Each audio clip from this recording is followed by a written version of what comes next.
Sunbreak is all about counters, and the decisions Capcom makes regarding these counters could make Sunbreak not just one of the best Monster Hunter games, but one of the best video games ever made. Capcom has released a bunch of trailers for each weapon in Monster Hunter Rise, but a close look at these weapon trailers shows us a rather obvious trend. Of course, every weapon has an expanded moveset with new attacks and just general options. My main weapon, the Switch Axe, has this new combo that swaps between the sword and the axe. Of course, most other weapons have things like this too, just a few new moves and combos to change things up a bit. But pretty much all of them have something else that's going to be critical to the combat of Sunbreak. That something else is a counter. Now, a lot of weapons in Rise already had counters, things like the Shrouded Vault on Dual Blades or the counter peak performance on Charge Blade. The relatively discreet aspect of these moves that may not be immediately obvious to the untrained eye is that they actually allow you to counter your opponent's attacks. But there were still weapons that didn't really have any true counters, like Switch Axe and Light Bowgun. While they did have moves that allowed them to be extremely evasive, like vaults, super armor, or even iframes, they didn't have things like this.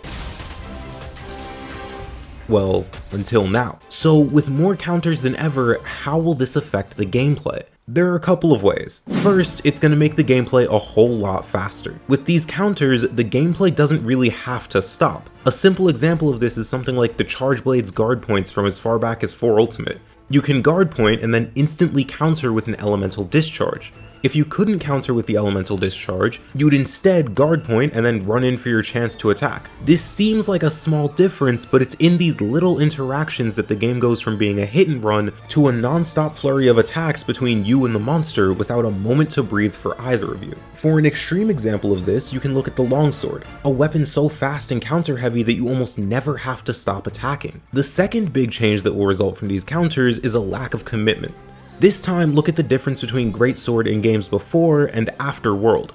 The charge tackle allows for far less commitment when attacking. Counters allow for leniency, and leniency allows for the third and final change. The excess counters will make the game far less difficult than it would have been without them. The Sword and Shield has one of the most satisfying moves in the game, the Shoryugeki. While I do love this move, I do acknowledge the fact that it takes some skill away from the game. If I'm ever in a tight position, I can just counter, and so long as I get the timing right, I'm totally safe. Granted, the ability to counter is simply a different version of the combat. It's not necessarily bad, but it does make the game more forgiving. So how do we balance around that? If the game is easier and more forgiving, it could potentially get boring, even with the extra speed and style. Well, the answer to fixing this problem is actually rather simple. We need to counter the counters. Let's look at just how I think Capcom will do that. So what is Capcom gonna do? Well, to match the relentless new abilities of the hunters, they'll have to make the monsters just as aggressive, fast, and unforgiving to tip the scales in their favor. And I'm not just talking about hitting harder. Granted, I'm sure they will, but that's not really gonna do much if you can counter everything they throw at you. That's why I think the monsters in Sunbreak will have moves that are designed around these new abilities. Let's look at my favorite hunt from the base game to explain this point. Crimson Glow Valstrax is not just one of the best monsters in this series, but one of the single greatest bosses I've ever fought.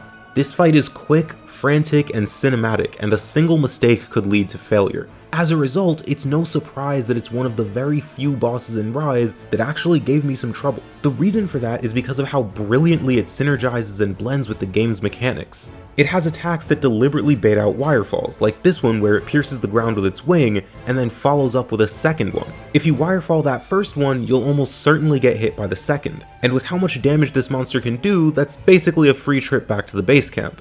He's got a few moves like this. Another one sees him stab his wing forwards as though he were trying to hit the subscribe button, followed by a second stab with his second wing as though he's trying to like the video too. These wing swings that sling things and sometimes make your ears ring are part of why I love this hunt so much. You can't just rely on the mechanics like wirefalls and counters as a get out of jail free card. You have to use them sparingly and deliberately and really think about every move you make. This results in an incredibly satisfying dance between you and this massive dragon that when you get just right is incredibly gratifying. If Sunbreak really wants to go above and beyond, this is exactly what it should do. The monsters should be designed around these counters. They should have plenty of attacks that are only avoidable by countering and panic dodging. The panic dodge ensures that everything is avoidable even without wire bugs, And with the counters, if you ration your wire bugs properly, you can have non-stop fights where, when the monster goes for its massive world-ending attack, you can just counter and go in for a finisher of your own. For an example of what this could look like, look at the Almudron's Mudball attack. You can panic dodge this, or you can counter it. We need more attacks kinda like this one in Sunbreak to truly take advantage of all the counters afforded to the hunters. This is why I say Sunbreak is looking at some seriously unbelievable potential here. Just imagine if the monsters are designed around this fast-paced gameplay, and if the game asked you to really master these new systems at play to defeat the strongest monsters in the game. If they pulled this off, nearly every single fight in Sunbreak could be just as good, if not even better, than the best fights in Rise. But Monster Hunter does have a bit of a problem that affects every single member of the community, so check out this video on just how to fix it.